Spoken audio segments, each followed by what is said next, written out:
কই মাছের তেল ঝাল এইভাবে একদিন করে খেয়ে দেখবেন, ভীষণ ভালো লাগে খেতে। এখানে আমি 400 গ্রাম কই মাছ ভালো করে কেটে ধুয়ে পরিষ্কার করে নিয়েছি। এবার লবণ, হলুদ আর একটু তেল মাখিয়ে মাছগুলো ভেজে নিচ্ছি। মাছগুলো এক এক করে আমি ভেজে তুলে নেব। আমার রান্না যদি ভালো লেগে থাকে ইউটিউব থেকে দেখলে একটু সাবস্ক্রাইব করে দেবেন, ফেসবুক থেকে দেখলে একটু ফলো করবেন। এইবার তেলের মধ্যে আমি কিছুটা কালো জিরে ফোড়ন দিলাম আর একটা টমেটো দিলাম। টমেটোটা একটু নেড়ে চেড়ে নিলাম, নিয়ে এর মধ্যে দেব আমি একটু আদা রসুন বাটা, দেব একটু পেঁয়াজ বাটা, আর দেবো একটু কাঁচা লঙ্কা বাটা, একটু হলুদ গুঁড়ি, একটু লঙ্কার গুঁড়ি,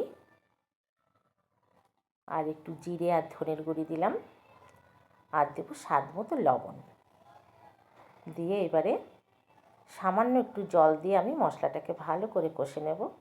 মশলাটা কষা হয়ে গেছে, এইবারে পরিমাণ মতো জল দেব। জলটা দিয়ে কিছুক্ষণ ফুটতে দেব।